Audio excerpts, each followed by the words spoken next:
Have you ever sat in that heavy silence at a family dinner? Here on World of Drama, we retell those moments honest every day, sometimes controversial. Every story is a mirror. Subscribe, join the conversation, and maybe find a little healing. My name is Rowan Hale. I'm 32, a neuroscientist who has spent the last decade mapping repair pathways in damaged brains. Irony has a particular sense of humor. The first time I saw the inside of a skull, outside a lab notebook, it was my own. The headaches announced themselves like small weather systems pressure building behind the eyes, a brief squall of light, then a strange calm. I wrote them off as Grant cycle stress screen fatigue, the kind of thing you fix with water and willpower. When my vision faltered in the middle of a seminar, slide-splitting fonts drifting, I tightened my jaw, finished my talk, and pretended nothing had happened. I didn't go to the clinic until I collapsed in the stairwell and woke with my cheek against cool concrete, a ring of colleagues fretting over me, and the metallic taste of fear in my mouth. Beacon Neurological Institute sits on the Cambridge side of the river, a glass and limestone temple to careful thinking. The MRI suite hummed like a distant beehive. 15 minutes later, there it was on the screen, a white oval 3 centimeters across, nudging my optic nerve like a rude stranger on the train. Non-malignant, said the attending neurologist, but in a complicated neighborhood. Surgery recommended soon. Soon. The word rang louder than the machine ever did. I called my parents from a bench in the atrium, the one under the living wall of ferns.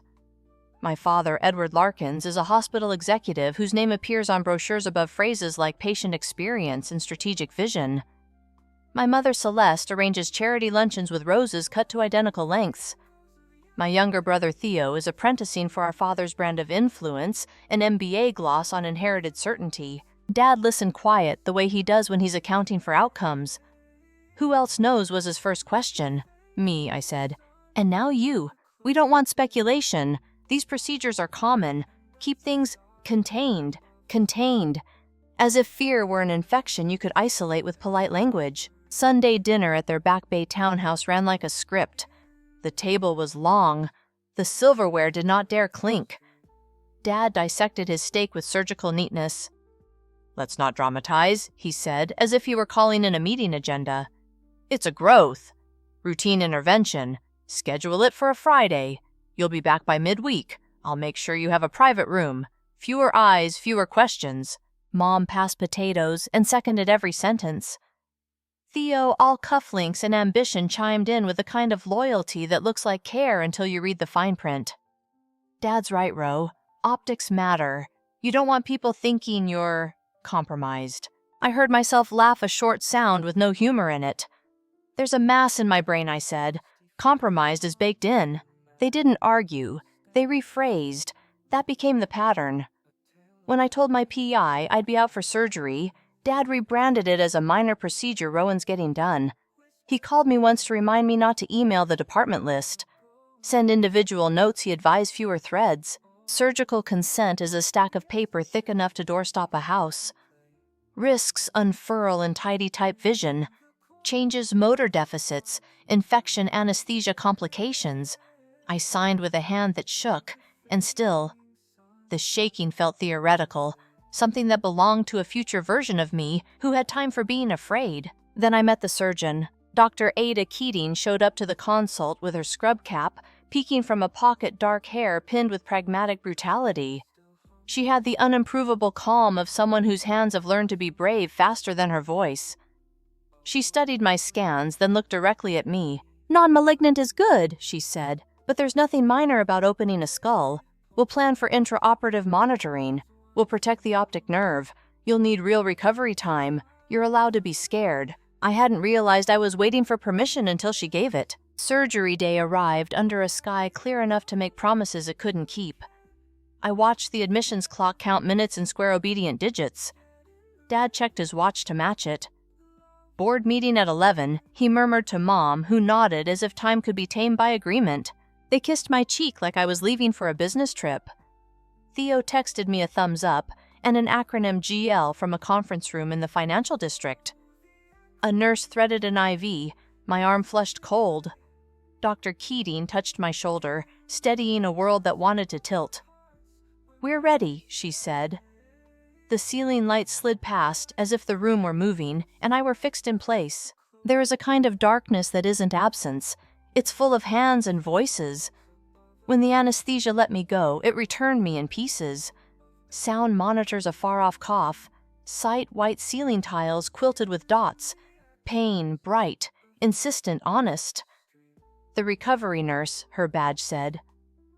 Marisol lifted the edge of my blanket, checked lines, coaxed clouds back into breath. Dr. Keating leaned over my field of view and asked me to wiggle my fingers, smile, follow a light. Her face was a map I trusted, intent here, relief there. "We got clean margins," she said later when the world acquired edges again. "Neuromonitoring was stable. Your brain behaved beautifully. The first night blurred. The second day clicked forward like a metronome. I sipped broth. I learned the choreography of standing without fainting. Every few hours, Marisol narrated my body back to me, vitals, fine incision, clean pupils, symmetric. The ordinary heroism of a nurse is that she measures you into the next hour and makes it feel like living. By Sunday afternoon, they were ready to send me home. Dr. Keating did her checks, made me read a clock, asked what month it was. I passed the exam with the pride of a child reciting a poem at a recital. The discharge packet was a small novella medication schedule, red flag symptoms, no driving, no solo stairs, no decision-making heavier than toast. "You need someone with you for the first night," Marisol said, voice gentle, eyes not. "Hospital policy aside, it's safer." "Of course," I said, reaching for my phone. I called Dad. The line picked up on the fourth ring into a wash of clinking glass and layered voices. "Rowan," he said, stepping perhaps into a quieter corner. "You're out already." "They're discharging me now," I said. "Can you or Mom pick me up? I need someone to stay tonight." A pause long enough to count as an answer. "The Foundation Gala is tonight," he said. "You know that. I'm presenting and the board." "You can come after," I asked, hating the smallness in my voice. "It's just—" He lowered his tone. "Your surgeon said it went well, right?" "Take a car. We'll come first thing in the morning." I swallowed. They were clear about not being alone. "Hire a home aide," he said, quickly, relief attaching itself to a solution that didn't require him. "The hospital can arrange it. This is terrible timing, Ro. You understand." "Sure," I said, and the word tasted like paper. Mom answered on the second try with a brightness that sounded like it hurt. "Darling, how do you feel?" "We are just stepping into the ballroom.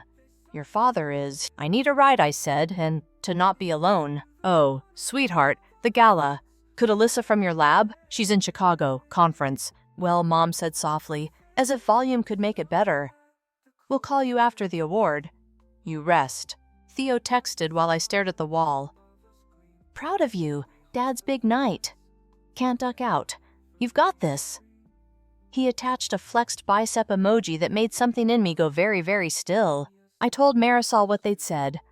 Something in her face rearranged like a nurse switching from one protocol to another. "Let me talk to the discharge coordinator. We can try to get you one more night." She came back with two truths. Insurance had opinions about necessity. Sunday staffing had opinions about speed.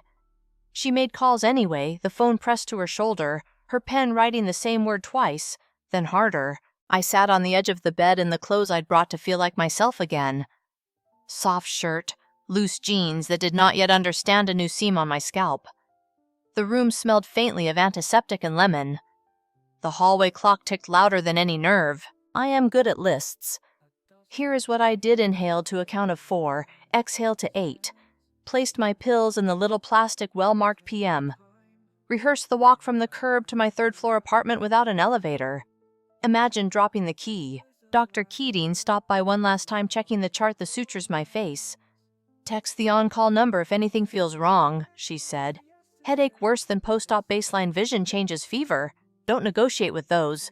"I won't," I said. "Thank you." She nodded, the kind of nod that closes a circle, and stepped out to finish rounds. Minutes lengthened.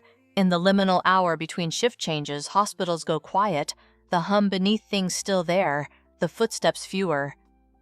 Marisol perched on the threshold with a clipboard and a kind of stubborn optimism I recognized from animal rescues and grant applications.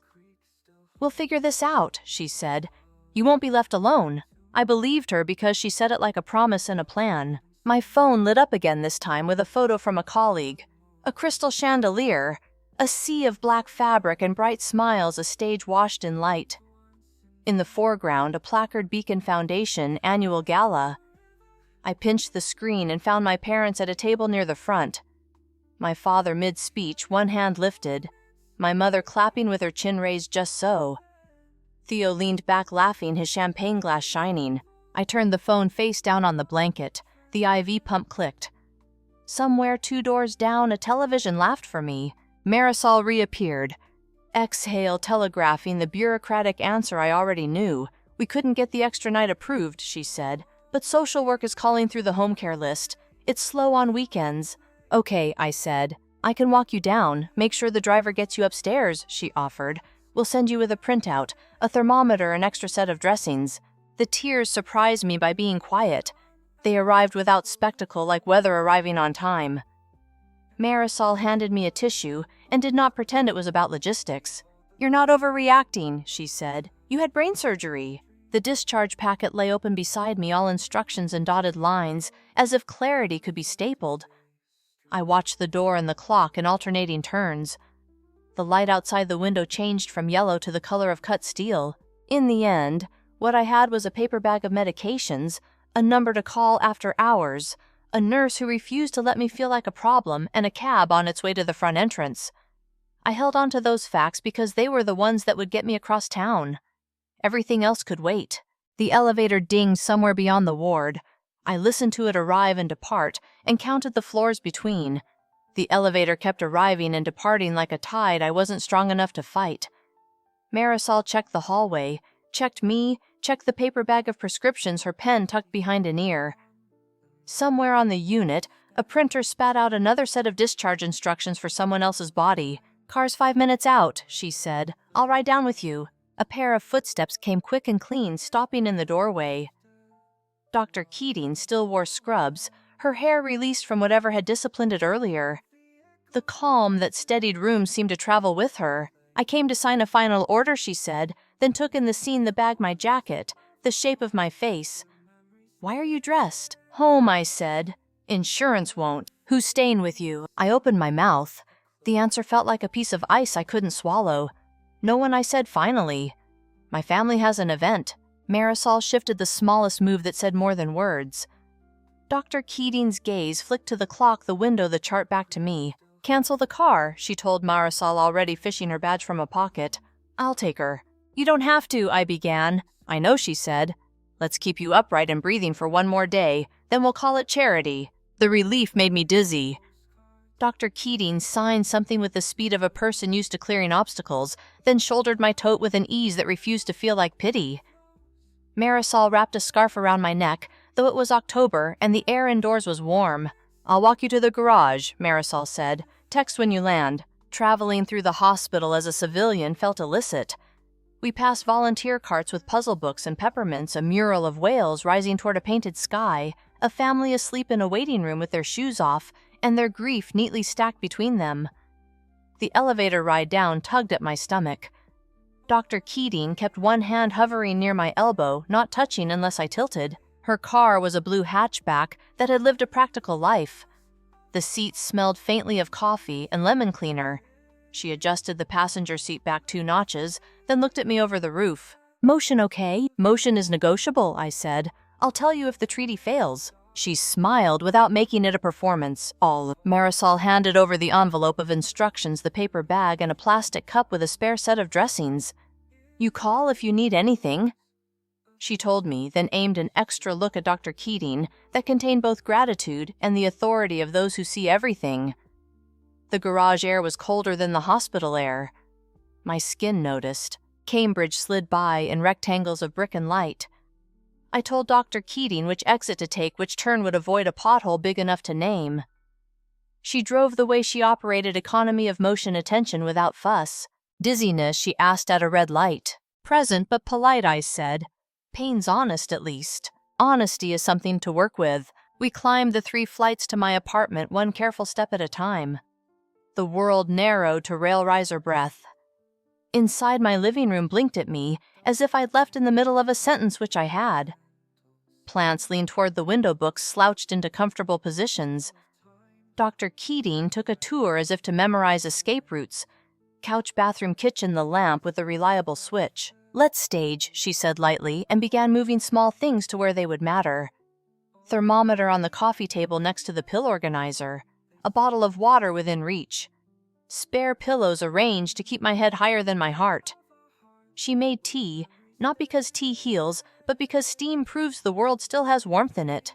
"Do you have soup?" she asked. "In the cabinet," I said. "Tomato, the kind that forgives you." "Perfect." I eased down on the couch and felt my body register soft as information it could use. The first spoonful was too hot, the second just right.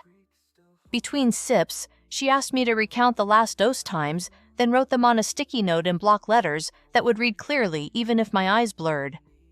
When it was time for pills, she watched me swallow without turning it into a ceremony. "If you need to vomit," she said, clinical and kind, "at once we have options, but I vote we keep it where it is." Agreed. The knock at the door came just as the light in the room began to shift toward evening. Dr. Keating checked the peephole. "It's a friend," she said. "Nurse at Mass General, lives 2 streets over. I bribed her with lasagna once and now she owes me for life." She opened the door to a woman in scrubs and a quilted jacket, hair braided close to her head, the kind of eyes that take a pulse at a glance. "Lena Park," she said, stepping in and shedding October at the threshold. "I'm mostly here for the lasagna, but I can pretend it's altruism." "Rowan," I said, and tried to stand. She waved me back down with professional efficiency. "I'm on vitals," Lena declared. "You on logistics?" "Logistics and soup," Dr. Keating said. Lena's wristwatch clicked softly as she wrapped a cuff around my arm. "How's the pain?" "Loud," I said. "Manageable. Scale of 10. 6.5 that wants to be 7. We'll keep it below 8. She checked the incision with gentle hands and a face that didn't flinch. "Clean," she announced. "No discharge. No angry redness." "Pupils. Round and obedient," I said. "Good. And if they misbehave, you'll tell us." There was no heroic music to any of it. Just competence arranged like furniture between me and fear. "Stay?" Dr. Keating asked her. "I need to make a brief appearance somewhere, then I'll trade you." "Go," Lena said. "I have a B-grade movie and enough clinical judgment to stop one patient from doing stairs alone." Dr. Keating scribbled her personal number on the back of her card and set it by the lamp. "Text if you need anything," she said to me. "And I mean text like you mean it." She left with a rustle of jacket and a promise to bring back something that wasn't soup. When the door shut, Lena perched in the chair opposite, checking her phone, then me, then the door again in a rhythm of guardianship. "You okay with a stranger on your couch?" she asked. "You came bearing a blood pressure cuff," I said. "You're not a stranger. You're infrastructure." Her laugh was quick and warm. "Infrastructure is the highest compliment I've gotten all week." We watched the room together, the lamp's halo on the table, the way the shadow of a plant shook a little when a bus went by outside. When the pain throbbed against the band of surgical staples, Lena distracted me with stories about stubborn patients and the creative ways they hide salt in hospital meals. At medication time, she woke me with a voice calibrated to precisely the distance between gentle and effective. The text from Dr. Keating arrived with a photo. A chandelier extravagantly refracting itself into 100 smaller chandeliers, round tables staged the way magazines stage living rooms, tuxedos absorbing light like event horizons. In the corner of the frame, I recognized my father's profile, the tilted chin, the practiced ease of a man who knows the cameras have learned his angles. "Arrived. How are you feeling?" "Better with Lena here," I wrote. "Soup is a team sport." "Good." "Any nausea?" "Vision change fever. Stable. No drama. Not here anyway." I almost put the phone down, then caught a detail in the photo at the front table, a small card bearing his name in calligraphy. A second card with my mother's. Theo's cuff seen where his sleeve rode up. Champagne's pale gold pretending to be tenderness. "That's my family in your picture," I typed. "Front table." 3 dots blinked, vanished, blinked again. That would track, she sent. The foundation likes its narratives tidy. My throat tightened around something that wasn't quite grief. Lena watched me, watching the screen, and went to reheat the rest of the soup without comment. The next message came without preface. "He's on stage." She didn't need to say which he. The following text arrived a minute later. "He's talking about compassionate care." A small laugh rose in me and tripped. I wiped at my eyes before tears could relocate the pain. "Don't be sorry for me," I wrote with fingers that had decided to be steady. "We're not running spin." "Never," she replied. The gap stretched into 10 minutes, then 15. Lena set the bowl back in my hands and turned up the volume on the bad movie until the room felt less empty. When the phone buzzed again, I braced without meaning to. I introduced myself during the reception. The message read, "As your surgeon." "How did he—" "He didn't place your name at first," she sent. "Referred to you as my daughter in research." When I clarified yesterday's operative note, he looked surprised by the timing. I could see it, his face arranging itself into a version it could maintain. The practice recalibration, the lawyerly courtesy. Several board members were nearby, she continued. He called it a small procedure and changed the subject. The room shifted slightly, not because the floor moved, but because the foundation of my narrative did. I stared at the lamp's circle of light until it steadied. I corrected the record Dr. Keating wrote. "Craniotomy is major brain surgery." I also told them you needed escort and care tonight and didn't have it. The words landed with heat and relief in equal measure. Something unclenched in my shoulders that I hadn't known I was holding. He suggested I'd violated confidentiality. I explained what families of patients hear every day from surgeons. I kept it professional. "Thank you," I typed. The letters glowed too bright. Lena handed me a tissue at exactly the right second. "One of the board members asked for your contact information," the next text said. "He said he knew your work. Older white hair, kind of owlish." "Warner," I wrote. "He's chief of neurology." "He asked after your project like it mattered," she replied. That felt appropriate. Another ping. "Leaving now. 15 minutes. I set the phone down and realized my hands were cold.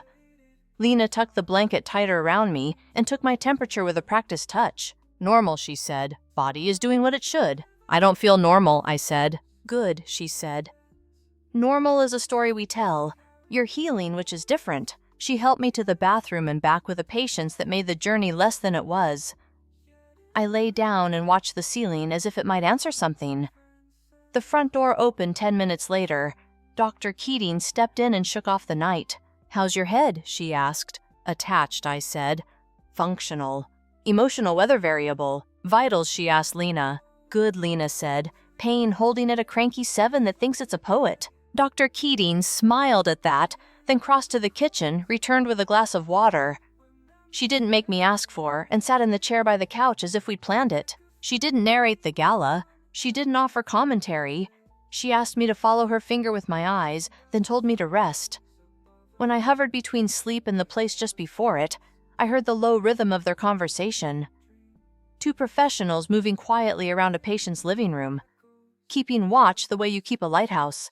Not because the sea stops being the sea, but because light is a fact you can hold. The wall clock ticked into a later hour. Pain ebbed as medication did its work. Dr. Keating stood once to dim the lamp. Lena adjusted the pillow so my neck didn't argue with the rest of me. The city outside kept being a city. Sirens far away, a laugh carried up the stairwell, a bus sighing at the curb like a tired animal. My phone buzzed on the table and Dr. Keating glanced at me. I shook my head. The screen lit my father's name, then my mother's, then Theo's in sequence as if the device were demonstrating an equation. It went quiet again when I didn't reach for it. "Do you want me to turn it off?" Dr. Keating asked. "Face down is enough," I said. She did that simple thing as if it mattered because it did. The room settled. My breath matched the clock. The last thing I saw before sleep found me was the faint outline of Dr. Keating's shoulder, where it met the chair back a dark comma, at the edge of a sentence that for now held. Morning arrived as a pale rectangle on the wall, and the sound of a kettle protesting softly in my kitchen. My head throbbed in a measured way, as if someone had tuned the pain to a lower station. Lena moved through the apartment with the quiet certainty of a person who could find gauze in an unfamiliar cabinet. Dr. Keating dozed upright in the chair, arms folded, eyes closed but at attention. When I shifted, she opened them as if a switch had been thrown. "How's the weather?" she asked. "Clouds, occasional lightning," I said. "Lightning gets acetaminophen." She answered, checking the time. She handed me water, then watched me swallow pills she had already lined up on a saucer like small moons. My phone, face down on the table, buzzed with insistence that had outlasted the night. Names scrolled across in sequence: my father, my mother, Theo. Lena flicked a glance at the screen and then at me. I shook my head. She left it there. The knock came not long after, hard, repetitive, the kind of knock that brings its own air. Lena looked to me. Dr. Keating stood and rolled her shoulders as if she were about to lift something heavy. "Do you want visitors?" Lena asked. "They won't leave," I said. "Let's reduce the decibels." Lena opened the door with a nurse's neutrality. My father crossed the threshold, fursuit from another day, and tie newly knotted, every piece of him pressed into the shape of certainty. My mother followed with a clutch she gripped like a flotation device. Theo came last, eyes rimmed with the kind of shine you get from both late nights and held breath. "Who are you?" my father asked, gaze catching on Lena as if she were unanticipated furniture. "Lena Park," she said, "registered nurse." His eyes shifted to Dr. Keating, who didn't volunteer her name. "We need to speak privately," he said to me. "Anything you have to say can be said here," I answered. I did not raise my voice. The steadiness surprised me by being available. My father took 2 steps into the room as if he owned the air. "You created a spectacle," he said. "Last night was not the forum for this." "For telling the truth," I asked. "For humiliating your family." Lena's posture changed by half a degree. Dr. Keating moved not at all. "I had brain surgery," I said. "Your GALA was a choice." "We had arrangements," he said. "You were to secure home care. I told you the hospital could." On a Sunday afternoon, discharged on short notice, Lena said evenly, "That's not a plan. That's a wish." "This is a private matter," he snapped, turning on her. "It's a medical matter," Dr. Keating said, voice even. "And you're in my patient's living room. Your patient." He pivoted, recognizing her a beat too late. "You're the surgeon who—" "Yes," she said. He barely concealed the flinch. "Then you know how minor—" "Craniotomy," she said. "For a 3-centimeter mass adjacent to the optic nerve. Major surgery. A person needs supervision the first night. These are facts." He redirected to the ground he knew. "You spoke to the board about family decisions." "I corrected a medical mischaracterization," she said. In earshot of people who had just heard the mischaracterization, he looked back to me. "You do not air family business in public. You have damaged relationships that matter. You will call Dr. Harlan Warner and clarify that there was a misunderstanding." I watched the syllables leave his mouth with the certainty of instructions he was used to watching become reality. My mother adjusted the strap of her clutch, eyes darting between faces as though trying to pick a safe one. Theo stood near the bookshelf posture, interested in the exit. "No," I said. The word hung in the room, perfectly formed. "You misunderstand," he said, color rising to the surface. "I don't," I said. "You want me to lie. I want you to make right what you broke." I shifted against the pillow and felt the pull of stitches, the bright reprimand of healing tissue. "What broke," I said, "was a story you prefer. I'm not holding it up for you anymore." Silence pulled tighter around us. My father's mouth thinned. My mother's eyes filled. Theo finally spoke, voice low.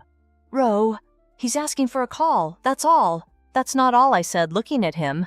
"You know it." My father reached for certainty the way he reached for a pen in a meeting. "You're being dramatic. We're done here." "When you're ready to apologize." "I'm not," I said. His jaw worked through several unspoken edits. "Then you are no longer part of this family." The words landed cold and precise. The room rearranged itself around them. My mother gasped in a way she must have learned at luncheons, a small sound calibrated for concern without smudging mascara. Theo took a half step toward me. He didn't complete. Dr. Keating said nothing. Lena checked my pulse with 2 fingers at my wrist and did not comment on the number she found. My father turned toward the door with the air of a man leaving a room he has already forgotten. "Come," he said to the others, and was halfway down the hall before he realized no one had moved. Theo looked at me, looked at our mother, then followed. My mother hesitated long enough for a different life to consider its options. She put a hand on the back of the chair, lifted it, set it down. "Call me," she said, barely audible, and left. The door clicked shut with the gentlest possible sound, which made it louder. Lena released my wrist and wrote a number in her notebook. "You're okay," she said. "We'll keep it okay." Dr. Keating exhaled a slow, intentional release, as if oxygen were a resource to be managed responsibly. She didn't try to soften the shape of the moment. She poured water, placed it in my hand, and waited. The rest of the morning moved in small tasks: temperature, pills, toast that tasted like agreement. Around noon, Lena went to shower at her apartment and returned with clean scrubs and a bag of oranges. Dr. Keating left her round and came back with a new roll of tape because the one in my drawer looked old. We inserted the details of care between the outlines of what had been said until the lines held. News travels through hospitals the way heat does quietly by proximity. By midweek, the air around Beacon felt different. Priya from my lab arrived with a get-well plant and a mouthful of rumors. "I'm supposed to pretend I don't know anything," she said, eyes bright with the effort of pretending. "But I am bad at pretending today." "What don't you know?" I asked, wrapped in a sweater and a kind of exhaustion that made whole hours pass in puzzle pieces. "That there's an ethics review," she said. "Committee requested materials. Something about how certain reports were handled. Staffing ratios in acute care. Also, and I didn't tell you this funding allocations. My body, already linear yards of ache, found a new seam. What about them? Some projects never made it to committee," she said. "Applications routed. Elsewhere." She glanced toward my bookcase as if the books were listening. "Rowan, I don't think your submissions were ever scored. The floor didn't tilt. It simply clarified." I remembered the rejection email's polite paragraphs about tight cycles and excellent but unfundable proposals. I remembered printing them and filing them and telling myself a story about persistence. "Coffee?" I asked. "You're not supposed to have more than..." "Decaf," I said. "I won't tell if you won't." Priya made us mugs the color of wet earth and told me about the new undergrad who mislabeled an entire box of samples, earning an education in humility. We laughed for exactly the right amount of time. Before she left, she fussed over my plants and tucked a note under the magnet on my fridge call if the walls get loud. 2 days later, an email arrived from an address with a secretary's talent for subject lines that don't look like anything Dr. Harlan Warner requesting a brief meeting at your convenience.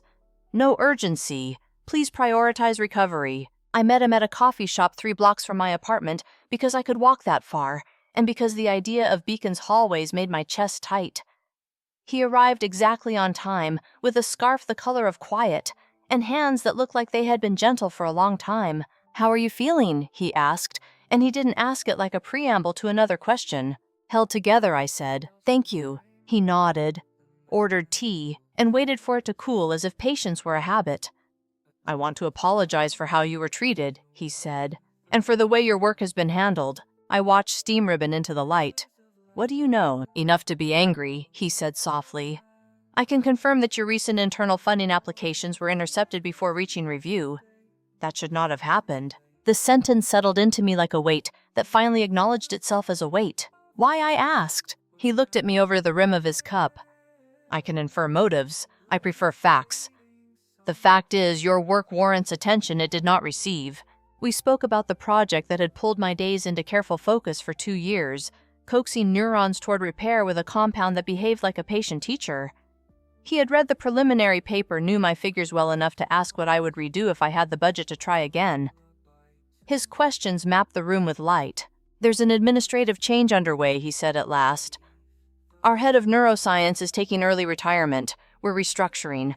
I'd like you to apply for the associate director position." I stared at him, then at the small puddle of tea he had not spilled. "I'm 5 years out," I said. "There are people with longer shadows." "The length of a shadow is not proof of substance," he said mildly. "I'm interested in the work and the person who does it." He placed a card on the table. "Send me materials when you have the energy. Not before." On the way home, I didn't walk my usual route. I cut through a small park that smelled like damp leaves and dog. I was thinking about time, how it divides into before and after you sign your name on a surgical consent, when Theo stepped out from behind an elm, as if he had been considering whether to appear. "Hey," he said. I stopped measuring both my balance and the distance between us. "You can't ambush people with brain stitches," I said. His mouth tilted, not a smile. I texted, "You didn't answer." "I've been busy," I said, "with my brain." We sat on a bench because standing took too many calculations. For a minute, we watched a child attempt to throw bread to pigeons and instead feed the sidewalk. "Dad's in trouble," Theo said. "I mean the kind that uses the word review a lot." I picked at the edge of the bench paint with a fingernail I suddenly realized was too clean. "Then they're doing their jobs." He looked at his hands. "He's not easy to disappoint." I noticed. He checked my face, then looked away. "I should have come to the hospital," he said, barely audible. I knew it while it was happening. I just didn't know how to not be his son. "You are his son," I said, "and you are yourself." The pigeons rearranged themselves by subtle consensus. Cars hushed over wet pavement. Theo held his breath and then let it go. "I'm sorry," he said. The apology didn't rewrite anything. It wasn't supposed to. It settled beside the other facts and made space around them. He walked me to my building without touching my elbow. At the door, he paused. "Can I check on you again?" he asked. "Yes," I said, and no one else answered for me. Recovery turned into a list I could complete staples out with a relief that bordered on giddy. First shower without supervision. The day I made eggs and they tasted like something I wanted. Dr. Keating signed my leave paperwork with a pen that had seen worse. She stopped by when her schedule allowed, sometimes with groceries, once with a plant I could not kill. Lena rotated in after long shifts and napped on my couch like a person who knew where the safe places were. Priya arrived one evening with a sheaf of printed emails. "Warner asked again," she said. "I told him you're upright in editing." "I am both of those," I said, occasionally at once. We worked at my kitchen table assembling a packet that would have been routine in another live CV statement of research letters. Priya bullied me into including numbers I would have downplayed. "It's not bragging if it's true," she said, then corrected herself. "It is bragging." That's fine. When she left, the apartment felt large in a way it hadn't before. I stacked the pages in a folder, set them on the desk, and stood there long enough to startle the cat in the window across the alley. My phone vibrated with a text from a number I didn't have saved. "This is Celeste. I'm dropping groceries at your door. You don't have to open it." A paper bag appeared 5 minutes later. Broth bread, a bunch of tulips wrapped in newsprint. No note. I watched their petals relearn water and placed them in a jar. That night, when I lay down, the scar on my scalp prickled as if weather were changing. The apartment held its shape around me, the lamp with the reliable switch, the tea stain on the counter. I hadn't scrubbed the sound of someone walking their dog on the floor below. I slept hard and woke before the alarm to a morning that was simply morning. The email to Warner went out at 9:07 with attachments that made my computer whir. At 9:10, Lena texted a photo of the plant Dr. Keating had brought now and probably thriving. At 9:12, Dr. Keating herself knocked with coffee and a bag that turned out to be warm bread. "Vitals?" she asked after we sat. "Within parameters," I said. She set a hand on the back of the chair and looked at me the way surgeons look at monitors when the numbers are boring on purpose. "Good," she said, and reached for the knife to slice the loaf into pieces the exact size of now. We ate the bread warm, pulling it apart with our fingers at my kitchen table. Steam curled into the morning like handwriting. Dr. Keating, when the coat wasn't on, left a note on the fridge with the next dose times in careful block letters. When she headed out for rounds, the apartment held a quiet that didn't press. I opened my laptop and watched the sent message to Warner sit in the outbox, then vanish. His reply arrived before the coffee cooled. A time on Thursday, a room on the 3rd floor, a list of names for the panel. The email ended with, "Glad you're feeling strong enough to meet," not a platitude, just a fact placed where I could use it. Thursday smelled like disinfectant and dry winter air. Priya walked me to the elevator and straightened the collar of my blazer like a sister in a movie who knew her lines. The conference room had a long table and a bowl of green apples in the center that no one touched. The interview moved in ARC's Science First Methods replication, the time I'd scrapped a promising figure because the control had side-eyed me. Then leadership, how to build a lab that didn't need to shout to be heard. Finally, the part where they stopped looking at the CV and looked at my face. Warner asked the last question. "What changes when the person who did the experiment becomes the person who is on the table?" Everything, I said. "And also the endpoint readings.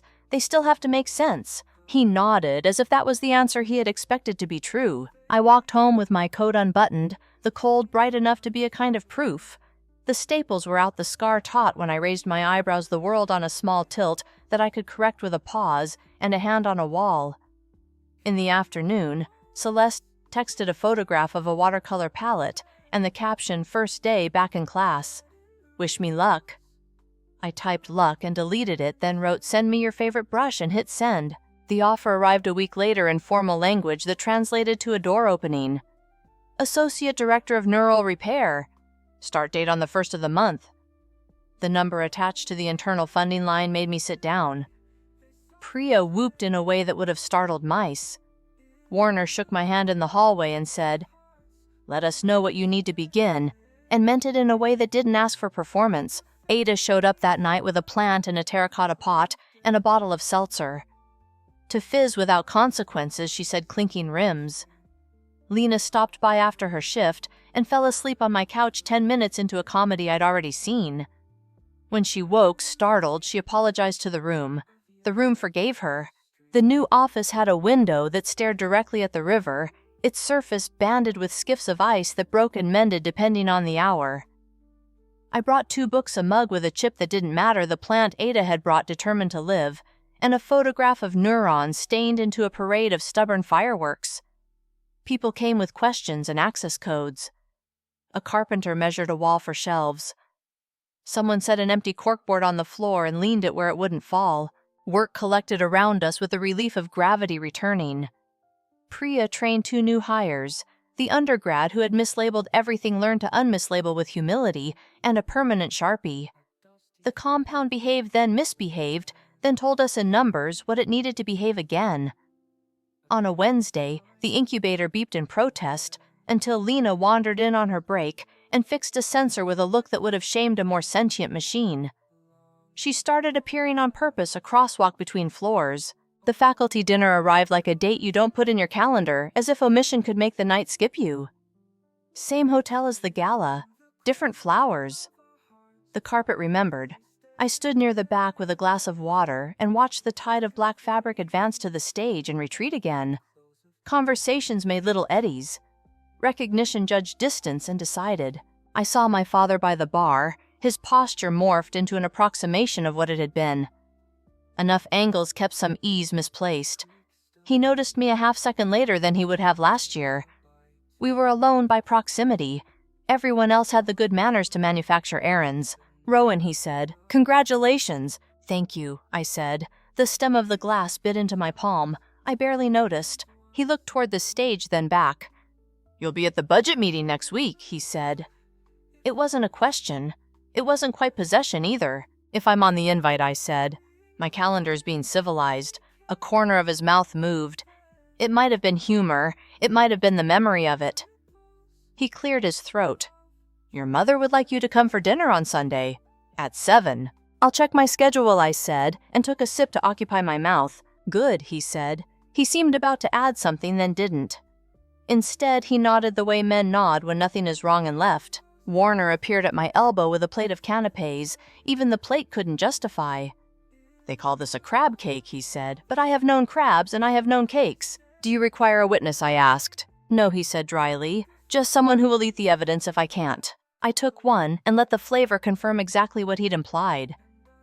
The room warmed by degrees, or maybe it was the certainty that I could leave when I wanted. I did before the speeches, walking out into air that cut and cleared in a single move. Sunday dinner at my parents' house held to custom by the thinnest thread.